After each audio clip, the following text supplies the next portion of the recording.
Assalamualaikum warahmatullahi wabarakatuh.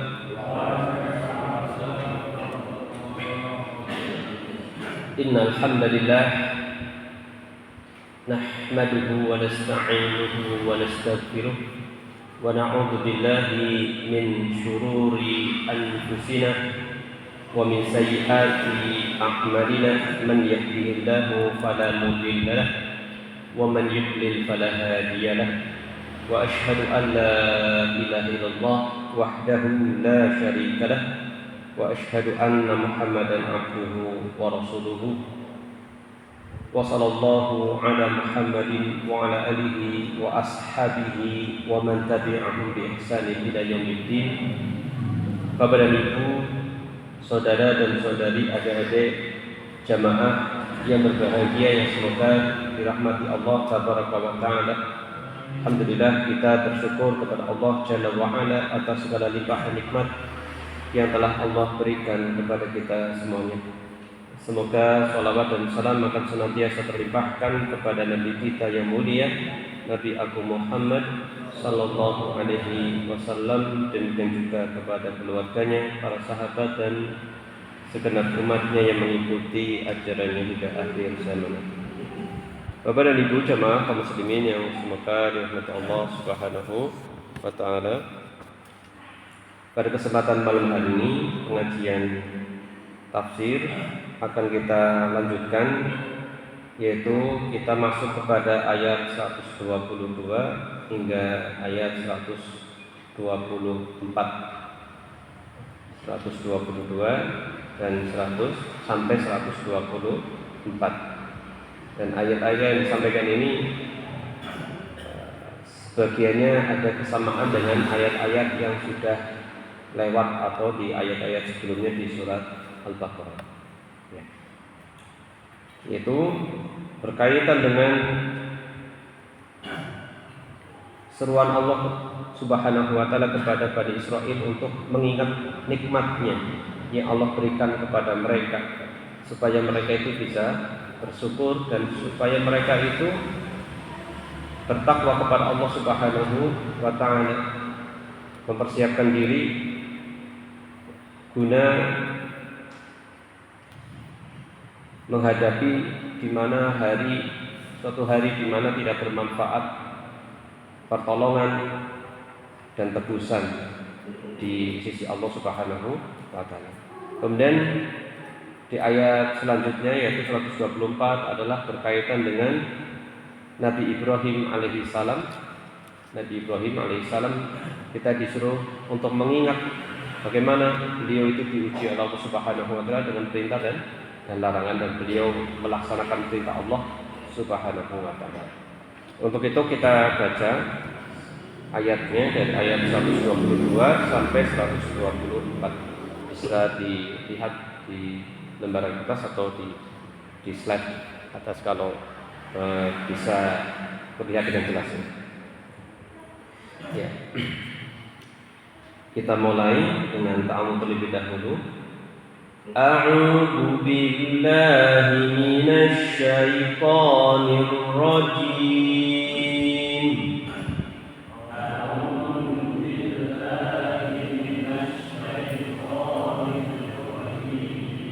Ya Bani Israil adhkuru ni'mati allati an'amtu 'alaikum wa anni faddaltukum 'alal 'alamin.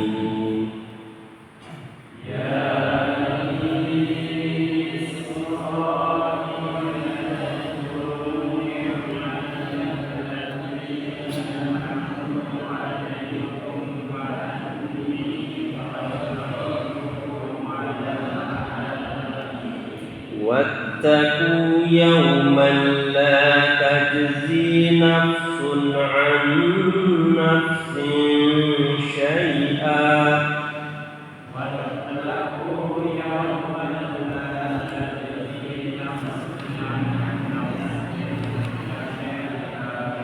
ولا يقبل منها عدل ولا تنفعها شفاعة ولا هم ينصرون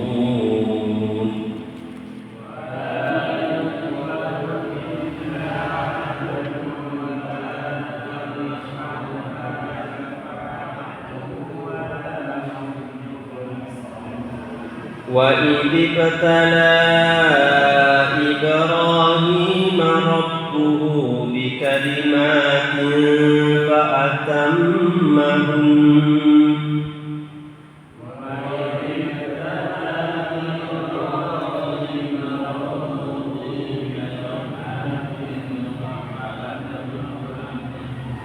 قال إني جاعلك للناس إماما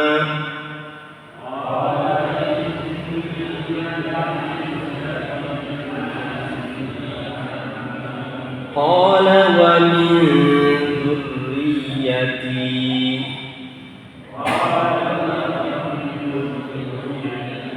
قال لا ينال عهد الظالمين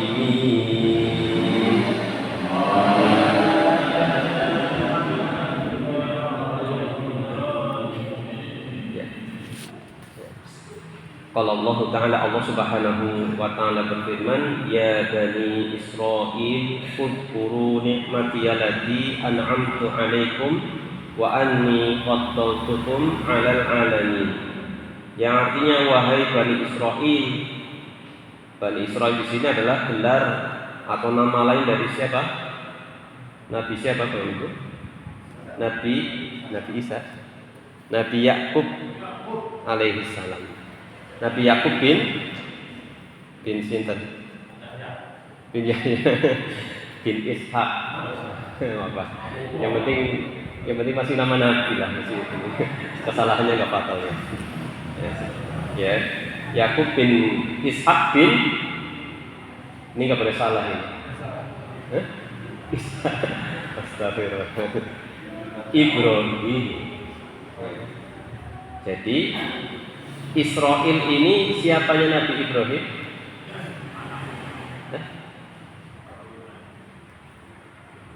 Cucunya Nabi Ibrahim. Nama lain dari Nabi Yakub. Nabi Yakub ini bapaknya Nabi Sinten. Urutan ini Nabi Yusuf. Nabi Yusuf. Inilah cikal bakal Bani Israel, cikal bakal Bani Israel. Jadi dari Nabi Ibrahim itu kan memiliki dua istri, Sarah sama Hajar. Nah, dari keturunan Sarah ini nanti muncul Ishak. Ya, Ishak. Memang pernikahannya duluan, tetapi Ishak lahir belakangan.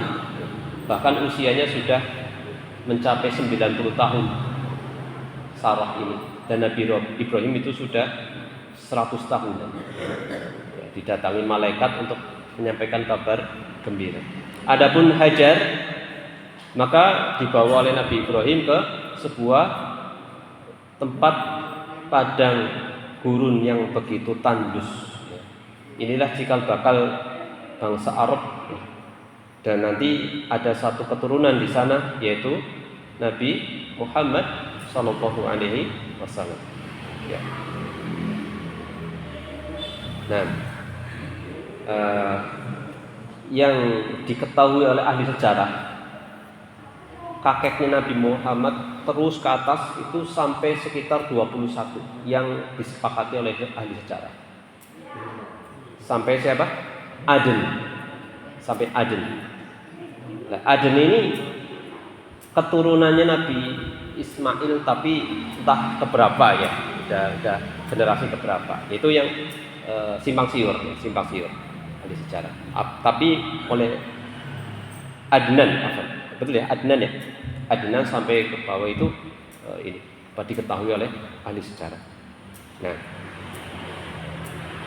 ini jadi Nabi Yakub, nama lain dari Nabi Yakub. Jadi Bani Israel adalah anak-anak keturunannya Nabi Yakub.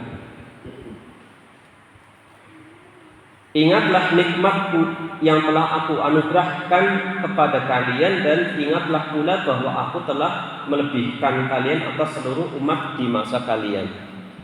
Dan bertakwalah kepada suatu hari di mana seseorang tidak dapat menggantikan orang lain sedikit pun. Tidak akan diterima tebusan darinya. Di sini disebutkan wattaqu yawman la tajzi nafsun an nafsin syai'an wa la yuqbalu minha 'adlun wa la tanfa'uha syafa'atu wa la hum yunsarun. Dan bertakwalah kepada suatu hari, bertakwa sih takutlah, waspadalah akan suatu hari di mana seorang tidak dapat menggantikan orang lain sedikit pun. Maksudnya untuk menebus orang lain. Udah saya saja yang penting dia selamat. Nah, gitu. Nggak bisa orang lain itu menggantikan posisi orang tersebut. Tidak akan diterima tebusan darinya dan tidak akan bermanfaat syafaat pertolongan. Syafaat itu pertolongan baginya dan mereka tidak akan ditolong. Ayat yang mulia ini di antara keindahan Al-Quran. Kalau kita lihat di ayat-ayat sebelumnya, ada di ayat 48, ini hampir sama persis. Cuma keunikannya adalah ada yang dibalik.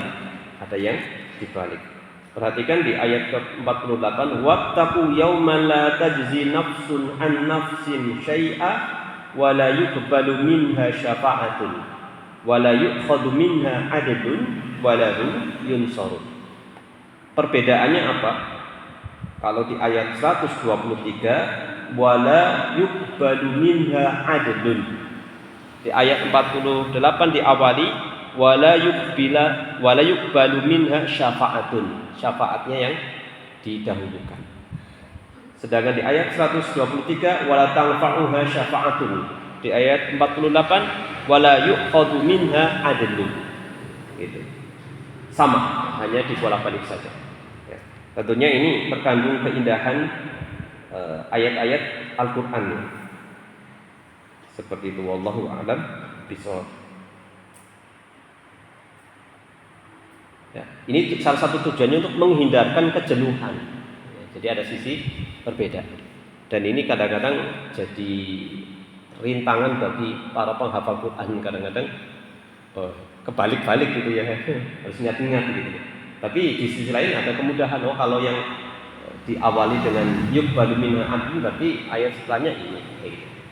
Wallahu a'lam bishawab. Kemudian di ayat 124 Allah Subhanahu wa taala berfirman wa idzibtala Ibrahim rabbuhu bi kalimatin fa atammahunna qala inni ja'iluka lin-nasi imama qala wa min dzurriyyati qala la yanalu 'ahdidz dzalimin.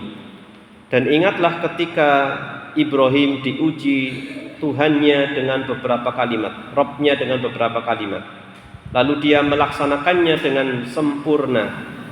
Dia Allah berfirman, sesungguhnya aku menjadikan engkau sebagai pemimpin. Jadi Nabi Ibrahim dijadikan pemimpin bagi seluruh manusia. Maka disebut Abul Anbiya kalau tidak salah, bapaknya para nabi ya Nabi Ibrahim. Seperti itu. Dan Ibrahim berkata, dan juga dari anak cucuku, kata ini. Maksudnya anak cucuku juga menjadi pemimpin.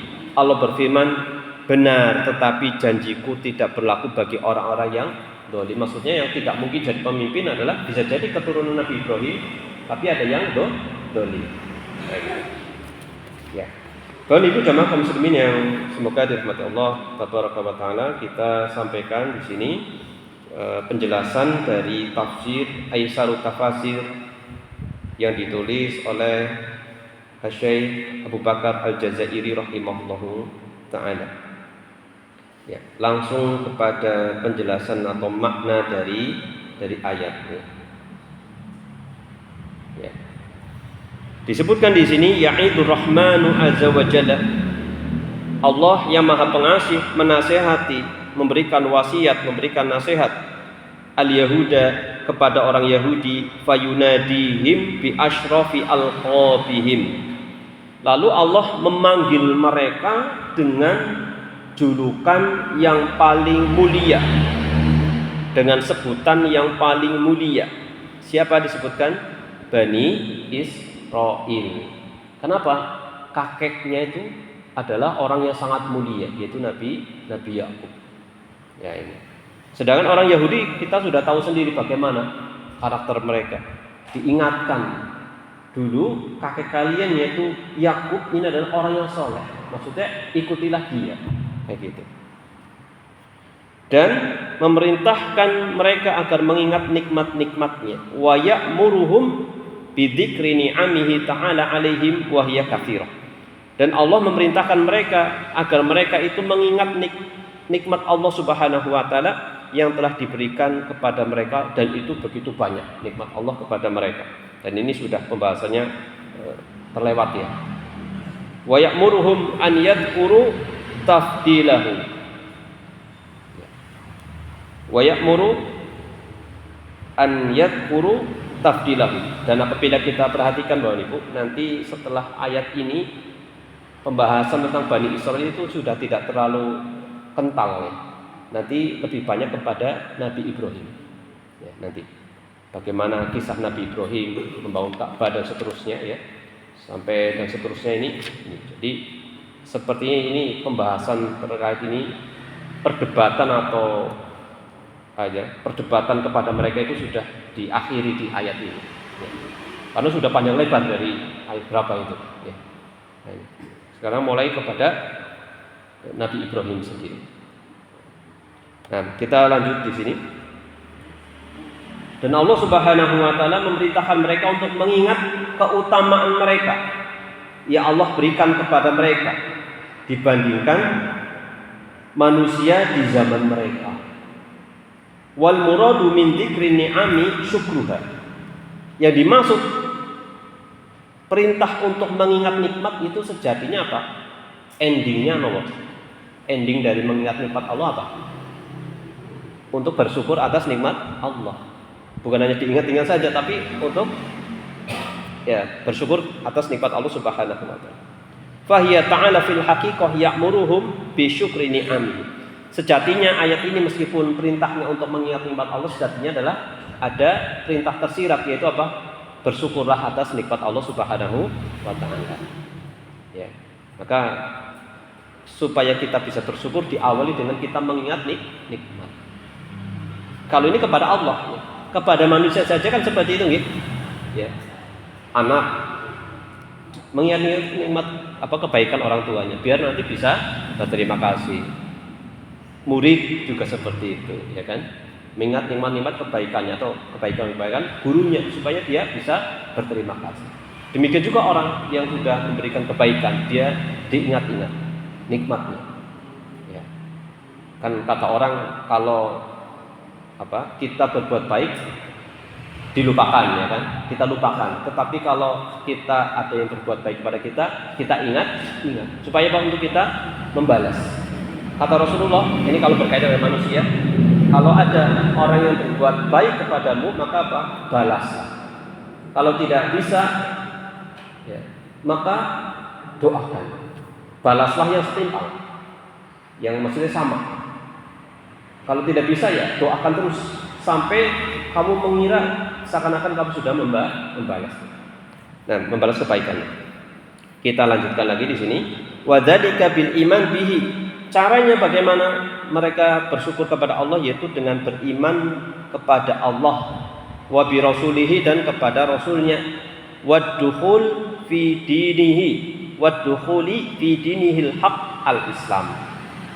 Beriman kepada Allah, beriman kepada rasulnya, dan apa? Masuk kepada agamanya yang benar, yaitu agama Islam. Sebagaimana sudah dijelaskan, Islam itu ada dua makna, Islam secara umum, Islam secara khusus ya. Sejatinya sama. Kalau yang khusus ya memang yang disempurnakan oleh Nabi Muhammad, yang dibawa oleh Nabi Muhammad SAW. Tetapi intisarinya itu sama ajarannya, yaitu mengesahkan Allah Subhanahu wa ta'ala. Kemudian kita lanjut penjelasan lagi. Kama ya'muruhum bil bittiqa'i adabi yaumil qiyamah. Demikian pula Allah memerintahkan mereka untuk takut terhadap azab pada hari kiamat, yaitu ketika seseorang tidak dapat menolong orang lain sedikit pun. Haitsu la tughni nafsun an nafsin syai'ah. Di mana orang tidak bisa menolong orang lain ketika itu. Disebutkan di dalam ayat yauma la yanfa'u malun wala banun. Ingatlah hari di mana harta dan anak-anak itu tidak bisa bermanfaat untuk diri seseorang. Illa man atallaha biqalbin salim, kecuali apa? Orang yang datang kepada Allah, menghadap kepada Allah dengan membawa hati yang selamat. Ya. Hati selamat ya hati yang dipenuhi dengan keimanan, tauhid kepada Allah Subhanahu wa taala. Wala yuqbalu minha fida'un wala tanfa'uha syafa'atun. Hari di mana tidak diterima apa tebusan. Demikian juga tidak bermanfaat pertolongan siapapun. Syafaat itu sejatinya adalah pertolongan. Jadi kalau ada orang memperantarai orang lain untuk kebaikan, itu namanya dia telah memberikan syafaat secara bahasa. Demikian juga Rasulullah itu memberi syafaat itu sejatinya hanya perantara saja. Yang memberikan Allah Subhanahu wa taala. Ya ini. Wa hadhihi hiya nafsul kafir wal musyrik.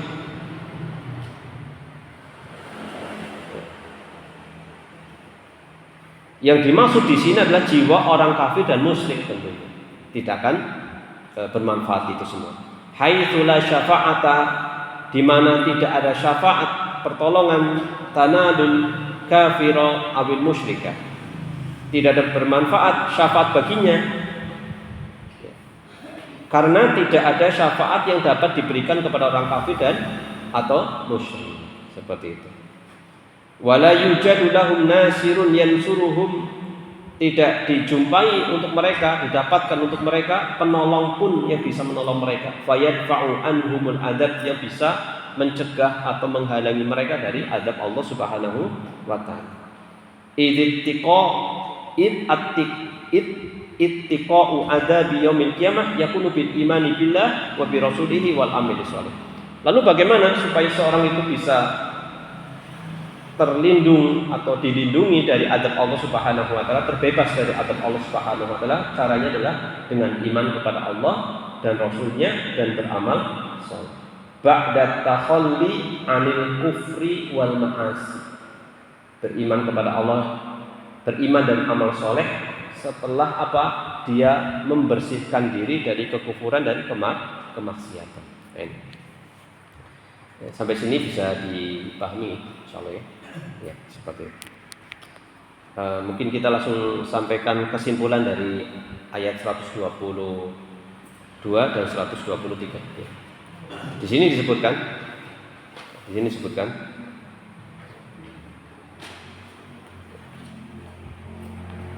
kesimpulan yang pertama, wujubu dzikri ni'amillahi 'alal 'abdi liyajida bidzalika dafi'an nafsiyan li syukriha id ghayatul dzikri hiya asyukr.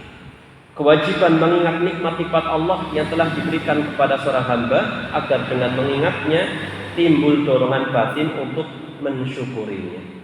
Karena tujuan dari mengingat nikmat adalah bersyukur kepada Allah. Jadi kalau bisa kita berusaha, kita beribadah ini, dorongan kuatnya adalah kita itu sedang bersyukur kepada Allah. Berarti kita harus dahulukan dengan apa? Banyak mengingat nikmat Allah. Jadi akan terasa. Ya, bukan hanya rutinitas kita sholat gitu, tapi benar-benar karena dorongannya adalah kita bersyukur kepada Allah Subhanahu wa taala. Yang mana nikmat Allah itu begitu banyak sekali ya, tidak terhingga. Dan yang kedua, wujubut tiqa'i adabi yaumil qiyamah bil iman wa shalihil a'mal ba'da takhalli 'an syirki wal ma'asi. Kewajiban untuk takut kepada azab hari kiamat dengan cara beriman kepada Allah dan melakukan amal soleh setelah meninggalkan kesyirikan dan kemaksiatan. Kemudian pelajaran yang ketiga, istihalatul fida'i yaumil qiyamah wa ta'adzuru wujudi syafi'in yashfa'u liman mata 'ala syirki la bi ikhrajihi minan nar wala bi takhfifil adabi anhu. Kemustahilan atau tidak mungkinnya adanya tebusan pada hari kiamat. Jadi pada hari kiamat tidak akan ada istilah saling menebus. Dan tidak adanya pemberi syafaat bagi orang yang mati dalam keadaan syirik, baik untuk mengeluarkannya dari neraka maupun meringankan azabnya. tidak ada syafaat bagi orang yang meninggalnya dalam keadaan syirik. Jadi ingat, yang dinilai, yang dilihat itu kondisi meninggalnya bagaimana. Adapun orang hidupnya itu dipenuhi dengan perbuatan maksiat dan syirik, tapi di akhirnya dia sudah bertobat, benar-benar bertobat, ini beda. Ini yang sampai meninggal tidak bertobat dari perbuatan syirik. Sedangkan syirik adalah kedoliman yang sangat besar, dosa yang sangat besar, ya, tidak diampuni oleh Allah Subhanahu wa Ta'ala. Berbeda dengan dosa selain syirik. Kalau belum bertobat sampai meninggal belum bertobat dari perbuatan selain syirik, ini tahta masyiatillah, kata para ulama.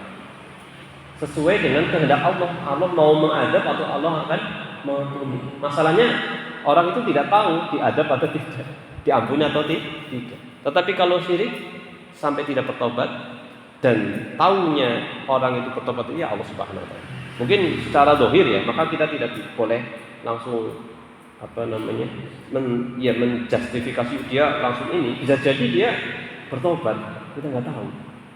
Cuma tugas orang lain ketika ada orang yang ini, entah itu saudara atau yang terjatuh kepada kesyirikan, harus berusaha untuk menyadarkan. Ya biar aja, nanti kan paling nanti bisa jadi bertobat, nggak tahu. Harus ada usaha.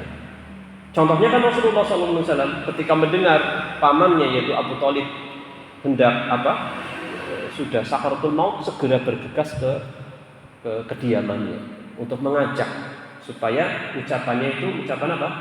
Kalimat thayyibah. Ya ammi qul la ilaha illallah, kata Rasul. Wahai pamanku, ucapkan la ilaha illallah. Karena Abu Thalib ini secara keyakinan mengakui agamanya Nabi Muhammad itu benar, ajarannya keponakannya itu benar, bahkan membeda. Cuma tidak mau mengucapkan, itu permasalahan. Kalau mengucapkan ya sudah selamat, masalahnya nggak mau mengucapkan, tidak mau mengikrarkan. Di situ juga ada paman Nabi yang lain. Apa kamu mau meninggalkan agama nenek moyang kami? Wah, itu akhirnya belum sempat, ya, itu mana yang menang antara argumen tersebut, hanya menghembuskan nafas dalam keadaan kufur. Ya. Saking baiknya Allah memberikan dispensasi berupa syafaat Nabi kepada pamannya yang kafir ini, yaitu Abu Thalib. Yaitu apa? Tidak sampai dikeluarkan dari neraka, tapi apa? Diringankan. Ini khusus untuk Abu Thalib. Ya. Apa bentuk keringanan adabnya? Disebutkan oleh Rasulullah SAW itu kakinya dipakai terompah dari bara api, tetapi sampai di ubun-ubun otaknya mendidih. Subhanallah. Saking itu yang apa? Naudzubillah, ya. Yang ringannya, ya, yang ringan. Tidak terbayangkan bagaimana beratnya adab neraka. Naudzubillah, ada yang nggak apa-apa saya masuk neraka. Wah, itu naudzubillah, nantang gitu ya. Disebutkan ada seorang ya di zaman sekarang ya, di suatu kendaraan umum seperti itu, seorang wanita memakai pakaian yang mungkin auratnya terbuka. Kemudian ada yang menasihati, seorang tua yang menasihati, wahai saudariku, anakku gitu kan, karena dia udah tua ya, kamu tutupi badan auratmu seperti itu ya, takutlah harus bisa Allah. Malah dia nantang, ya. Intinya nantang, kamu coba ada telepon Allah, saya pesen booking neraka gitu, saya seperti itu. Ini kisahnya disebutkan oleh ulama, mungkin untuk ibrah, tapi tidak tahu di tahun berapa, tapi ini diceritakan seperti itu. Jadi seperti itu. Kemudian ketika kendaraannya atau bisnya itu berhenti, ternyata si wanita ini dalam keadaan sudah tidak bergerak, sudah diam seperti itu. Tahu-tahu jatuh tersungkur keluar setelah pintunya dibuka keluar ini, dan kondisi kulitnya sudah gosong itu. Takut sekali sebenarnya ini yang nantang seperti itu. Jadi mengerikan, jangan sampai kayak gitu ya. Ini gimana keimanannya ya. Seperti itu, wallahu a'lam bishawab. Kadang-kadang ada ahli maksiat saja dia walaupun bermaksiat masih sebenarnya takut ya. Takut. Ya, mungkin karena terpaksa dia harus kerjaannya gitu ya, tapi secara nalurinya mungkin dia aslinya ini. Tapi yang tadi kisah tadi subhanallah ya. Alhamdulillah. Ya, kembali ke sini Bapak Ibu jamaah kaum muslimin yang semoga dirahmati Allah Subhanahu wa taala. Ya. Jadi dengan seruan ini di ayat-ayat tadi berakhirlah perdebatan dialog hujah argumentasi dengan kaum Yahudi dalam surah ini. Dan setelah itu tidak ada lagi penyebutan tentang mereka lagi ini. Nanti kita perhatikan juga seperti itu. Setelah itu tentang kepada Nabi Ibrahim alaihi salam. Kemudian kita lanjut di ayat selanjutnya. Ayat selanjutnya 124.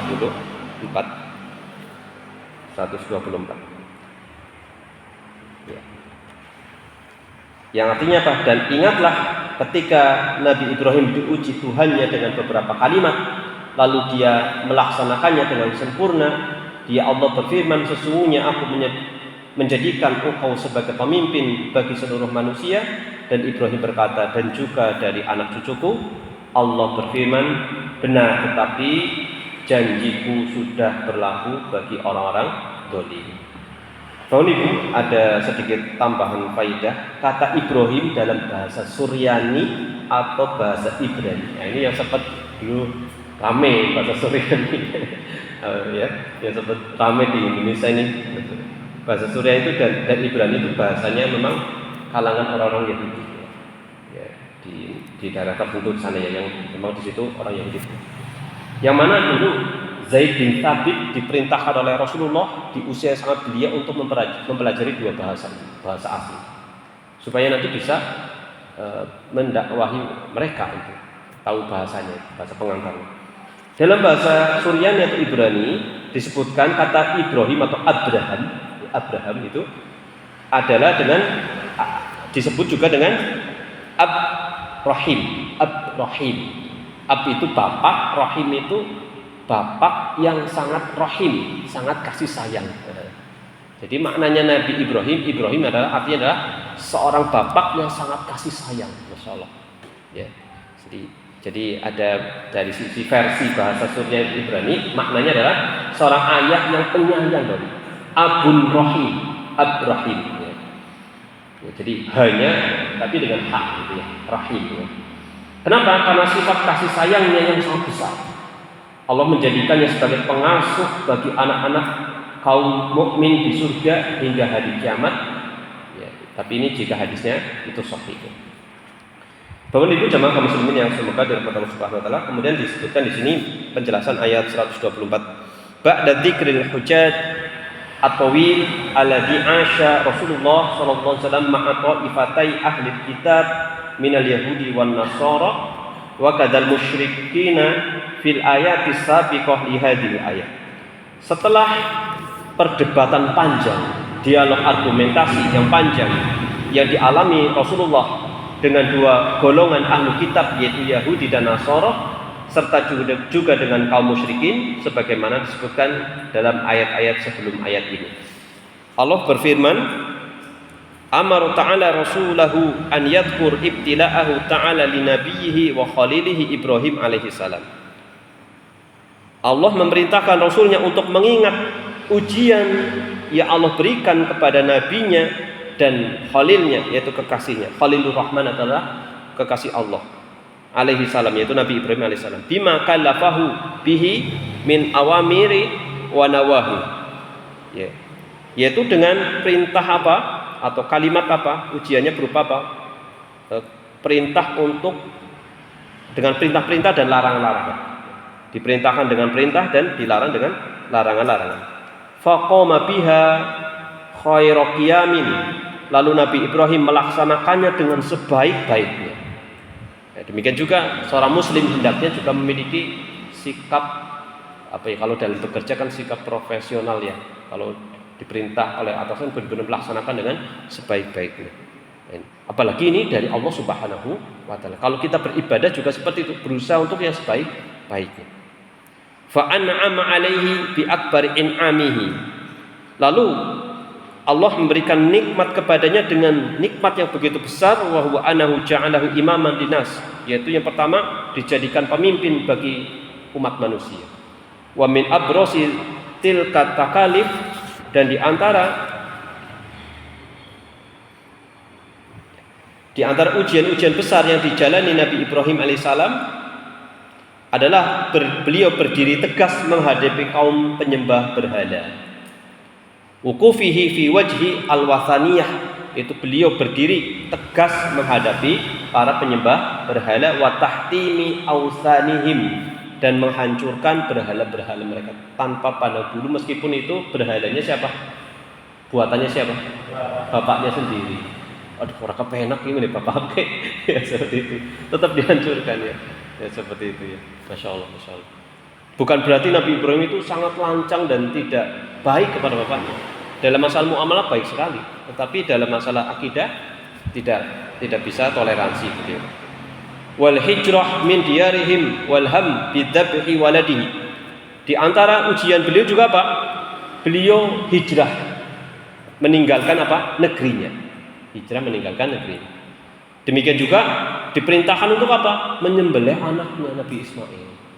Perintahnya. Tapi memang akhirnya tidak jadi karena Allah gantikan ya, kurbanan lillah, sebagai bentuk pendekatan diri kepada Allah Subhanahu wa taala.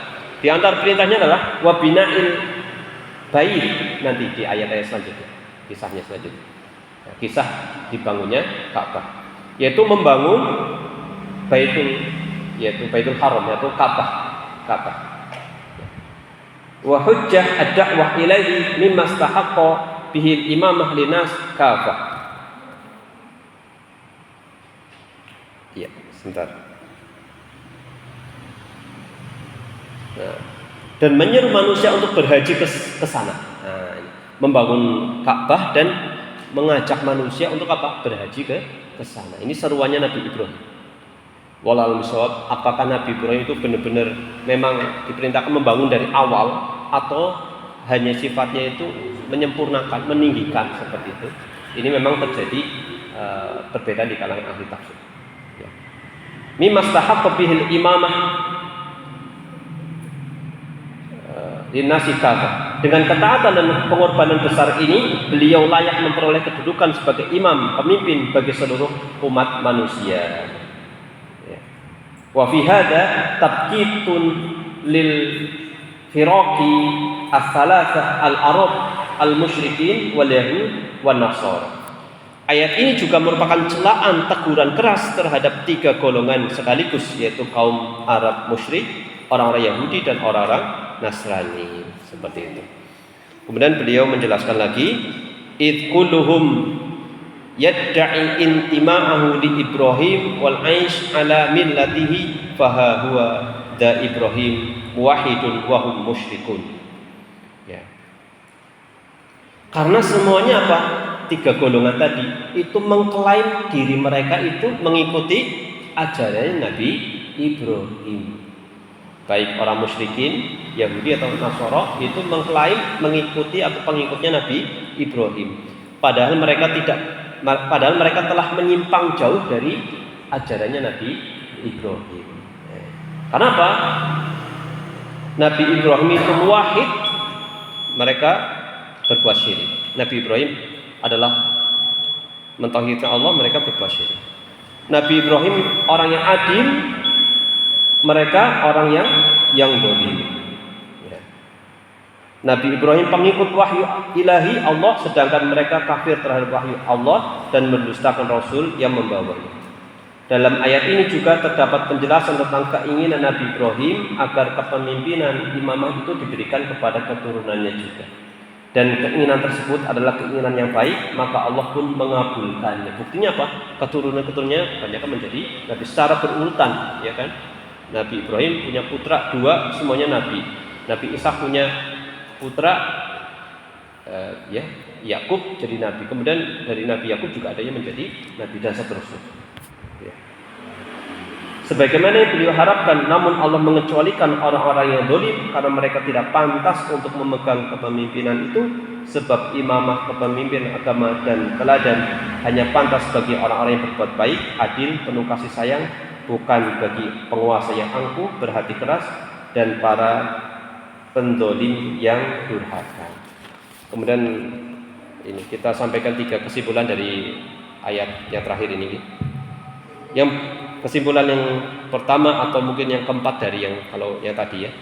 Kepemimpinan tidak dapat diraih kecuali dengan keyakinan yang benar dan kesabaran dalam menempuh jalan orang-orang yang mendapatkan petunjuk. Ya. Jadi dengan keyakinan dan kesabaran akan terperoleh, akan ada kepemimpinan, terwujudnya kepemimpinan. Kemudian yang kedua, disyariatkannya sistem pewarisan kepemimpinan wilayah al-ahad, yaitu penunjukan penerus oleh seorang pemimpin. Dengan syarat bahwa yang ditunjuk haruslah orang yang memiliki kesempurnaan iman, ilmu, amal, dan keadilan dan kesabaran. Dan yang ketiga, menunaikan kewajiban syariat baik secara ucapan maupun perbuatan, menjadikan seseorang layak menjadi teladan yang baik bagi manusia. Seperti itu. Jadi supaya menjadi teladan yang baik, kita melaksanakan perintah dan menjauhi larangan. Itu adalah inti dari menjadi teladan. Seperti itu. Wallahu a'lam bishawab. Ya, ini yang bisa kita sampaikan, mudah-mudahan bisa dipahami dengan baik dan bermanfaat untuk kita semuanya. Insyaallah kita akan lanjutkan pada ayat-ayat selanjutnya, akan secara berkesinambungan menceritakan tentang Nabi Ibrahim alaihissalam. Ya. Mungkin itu Bapak Ibu, mohon maaf atas segala kekurangan dan kekeliruan. Terima kasih atas perhatiannya. Karena waktu yang membatasi kita, sudah masuk waktu Isya, kita tutup pengajian ini dengan membaca doa kafaratul majlis. Subhanakallahumma wa bihamdik, asyhadu an la ilaha illa anta, astaghfiruka wa atubu ilaik. Wa sallallahu ala Muhammadin wa ala alihi wa sahbihi wa baraka wa salam akhirul kalam. Alhamdulillahirabbil alamin. Wassalamualaikum warahmatullahi wabarakatuh.